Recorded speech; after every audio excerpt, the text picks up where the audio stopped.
Assalamualaikum warahmatullahi wabarakatuh. Perkenalkan, saya Nurse Nelul Fitriana Anis MKep sebagai salah satu dosen tetap di Akper Kesdam Iskandar Muda Banda Aceh. Sebagai dosen, saya telah melaksanakan kegiatan Tridharma Perguruan Tinggi, yaitu pendidikan, penelitian, dan pengabdian kepada masyarakat.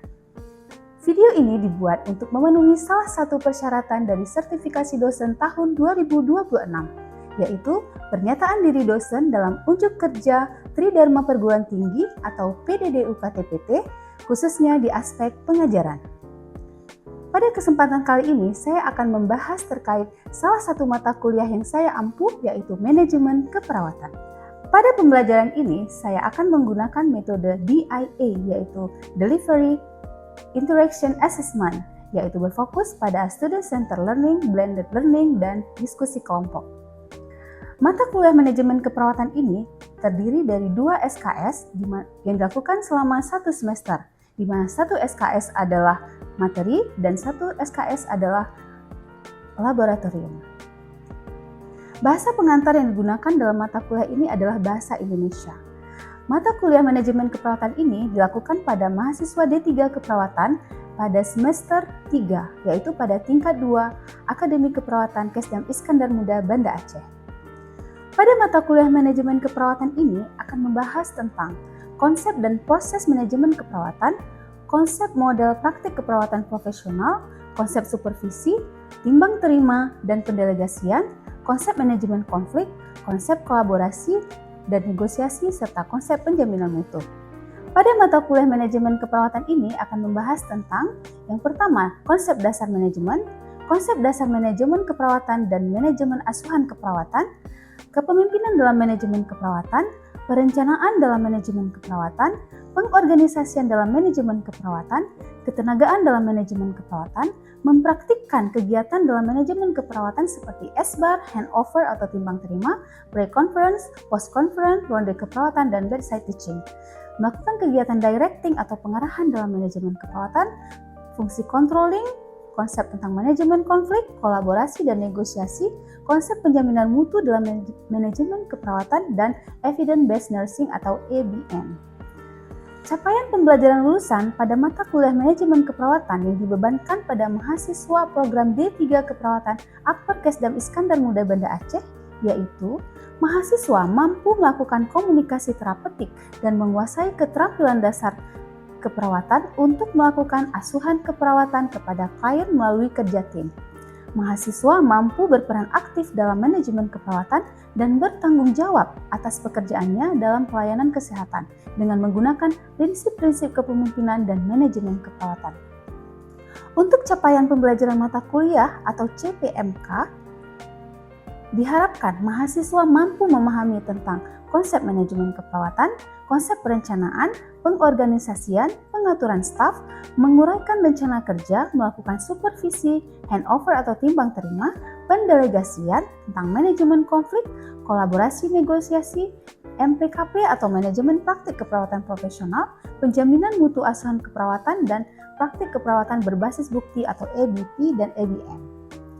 Untuk capaian pembelajaran mata kuliah, yaitu yang pertama, mahasiswa mampu menguasai tentang konsep dasar manajemen, mahasiswa mampu menguasai tentang konsep manajemen keperawatan dan manajemen asuhan keperawatan, mahasiswa mampu memahami tentang kepemimpinan dalam manajemen keperawatan, mahasiswa mampu memahami tentang perencanaan manajemen keperawatan, mahasiswa mampu menguasai konsep pengorganisasian manajemen keperawatan, mahasiswa mampu menguasai konsep pengaturan ketenagaan dalam manajemen keperawatan, mahasiswa mampu mempraktikkan kegiatan dalam manajemen keperawatan seperti SBAR atau TBAK, handover, pre-post conference, bedside teaching, dan sebagainya.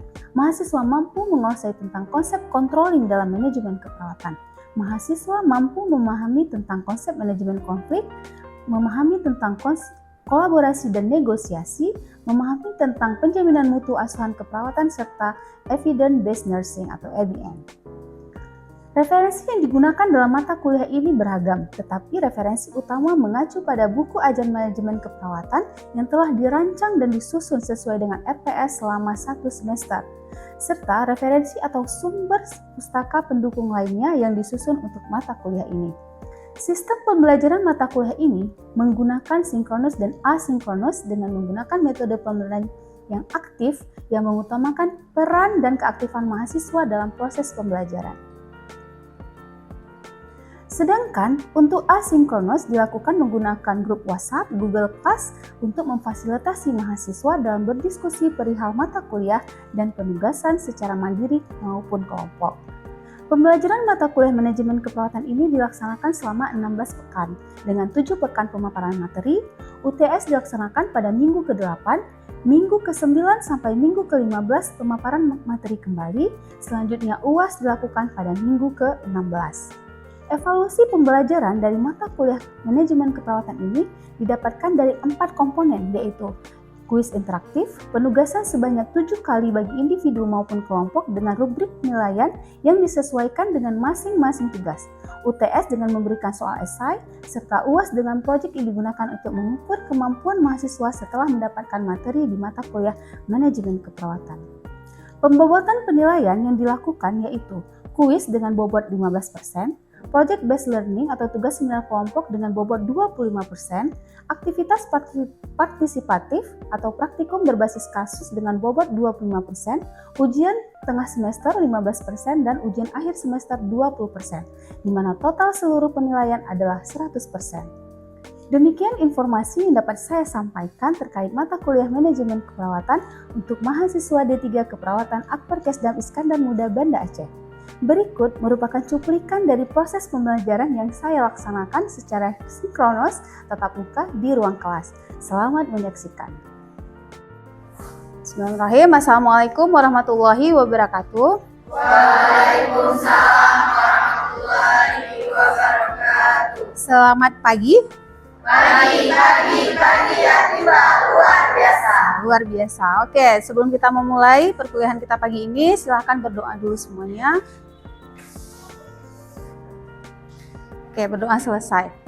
Oke, gimana kabarnya? Kira-kira hari ini sehat? Nah, mudah-mudahan kita fokus hari ini biar apa yang kita dapatkan bisa menjadi ilmu yang bermanfaat untuk kita. Ya. Oke, sebelumnya ada yang ingat masih mata kuliah ini? Mata kuliah apa kita hari ini? Manajemen keperawatan ya. Ya, fokus kita ke manajemen keperawatan dan manajemen asuhan keperawatan. Nanti kita jelas balik ya gimana. Oke, sebelumnya silahkan di absen dulu, presensi dulu. Silahkan diisi dulu presensinya. Udah selesai. Oke, seperti yang tadi Bu sampaikan, hari ini kita belajar manajemen asuhan keperawatan dan manajemen keperawatan. Oke, sebelumnya Ibu tanya, ada yang masih ingat nggak tentang manajemen keperawatan? Oke, boleh? Oke, Alia. Gimana Alia? Keperawatan itu dia yang melibatkan perencanaan, pengorganisasian, sama pengarahannya, di mana proses pelaksanaan perawatan ini melalui dalam merawat di rumah sakit untuk memberikan asuhan keperawatan.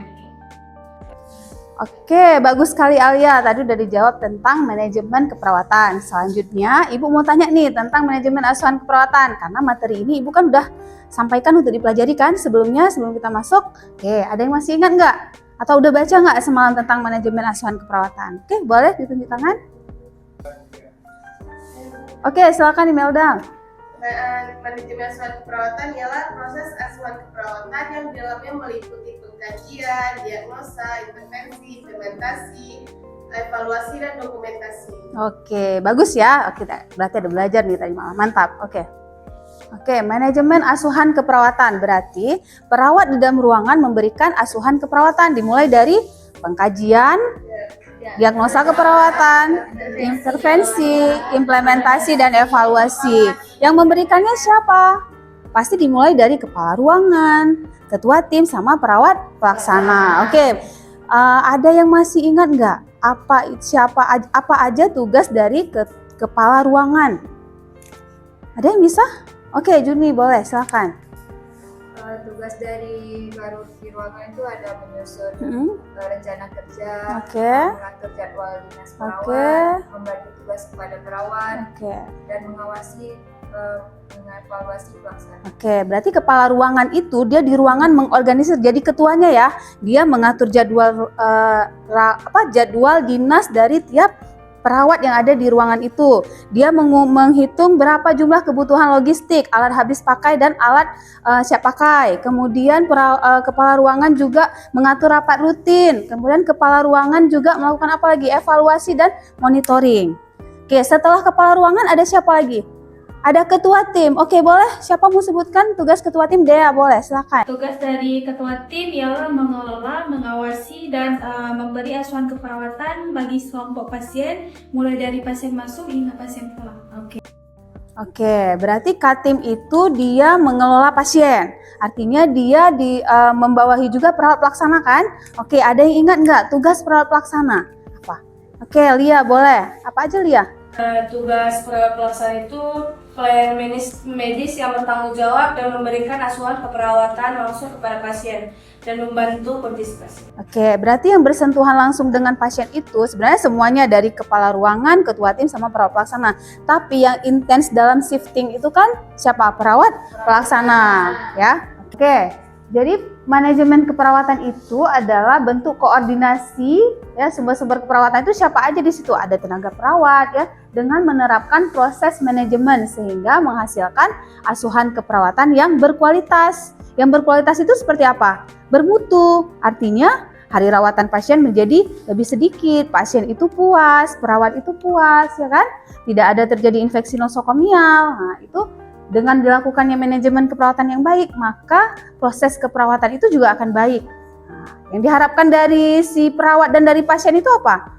Pasti pasien sembuh, perawat puas, senang ya kalau kita merawat pasien-pasien itu sembuh, senang nggak? Senang. Makanya jiwa-jiwa kalian ini kan kita jiwa perawat nih, harus ditanamkan di hati, oh ini kalau pasien sembuh kebahagiaan tersendiri di kita, pasti. Nah, jadi diatur dalam mana? Lewat manajemen keperawatan. Makanya kalian di tingkat 2 ini kalian belajar tentang manajemen keperawatan. Ya, nanti mungkin suatu saat ada yang jadi karu, ada yang jadi katim, ya, atau bisa jadi ada yang jadi kepala dinas, kepala puskesmas, kan kita nggak tahu ya nasib ya. Nah, jadi perlu diatur dalam proses manajemen keperawatan. Oke, fungsi dasar manajemen itu ada berapa? Yang kemarin nih, Ibu masih flashback yang kemarin. Berarti ada planning, organizing, directing, pengarahan dan controlling. Ya, nah, ini punya yang minggu lalu ya kita udah belajar. Nah, jadi di sini ada 4 fungsi. Oke, di planning itu ada apa? Menentukan tujuan, organizing, ada jenis struktur organisasi. Di situ nanti ada kepala ruangan, ada katim, ada perawat pelaksana. Ya, kemudian ada directing dan controlling. Oke, selanjutnya tujuan dari manajemen keperawatan. Nah, jadi setiap kegiatan di manajemen keperawatan itu pasti ada tujuannya. Oke, yang pertama memberikan asuhan keperawatan yang berkualitas. Yang Ibu bilang tadi, berkualitas itu seperti apa? Bermutu, ya, asuhan keperawatannya berkualitas di mana dari proses pengkajian kita lakukan dengan maksimal kepada pasien, head to toe semuanya, pemeriksaan fisik semuanya, sampai evaluasi, kita evaluasi kembali yang kita lakukan, ya.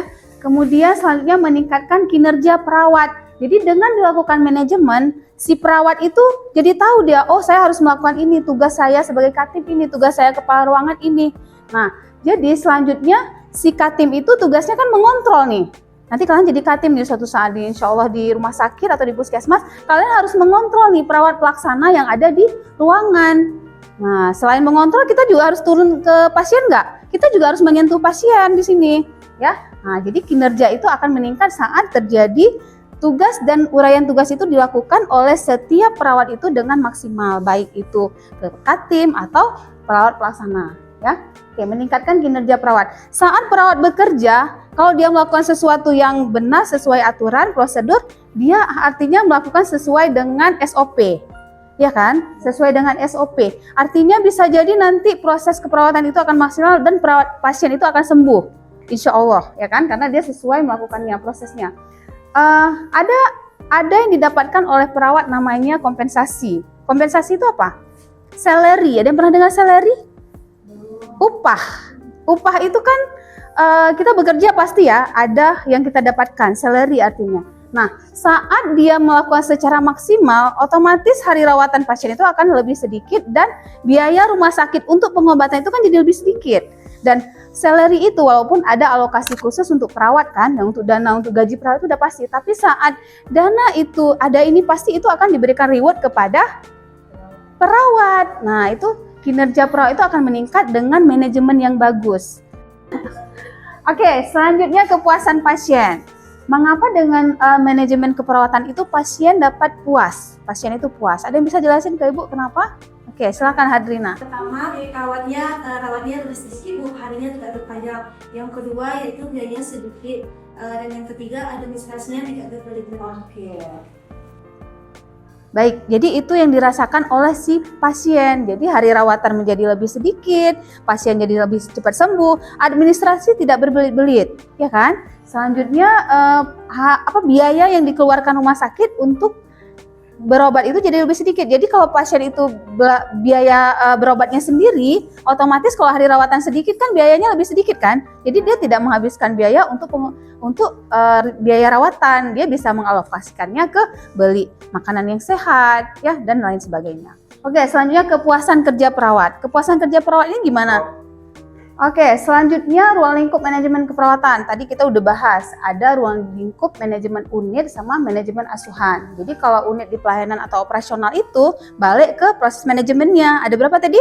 Ada planning, organizing, staffing, directing, dan organ controlling ya. Dimana nanti di situ mulai dari perencanaan proses keperawatan yang tadi ya sesuai sama tupoksinya dari Karu, Katim sama perawat pelaksana. Organizing, staffing, directing, nanti di situ ada supervisi, ada bimbingan, ada monef, ada kegiatan diskusi kelompok dan semuanya ya. Kemudian ada manajemen asuhan keperawatan. Kita balik lagi ke proses keperawatan dimulai dari pengkajian sampai evaluasi ya. Oke, next. Nah, ini untuk membedakannya, kita bisa lihat bagaimana manajemen keperawatan itu mempengaruhi manajemen asuhan keperawatan. Jadi, kalau tadi di planning, organizing, directing, controlling itu kan manajemen ya, proses manajemennya. Proses manajemen ini kita lakukan dalam proses keperawatan. Berarti nanti saat kita melakukan pengkajian, diagnosa, perencanaan, implementasi, dan evaluasi, ini kita menggunakan proses dari manajemen. Teratur dia, ya. Nah, nanti kita lihat dari pengkajian misalnya data yang dikumpulkan, diagnosa, perencanaan semuanya ya. Nah, kita memasukkan proses manajemen ke dalam proses ini. Oke.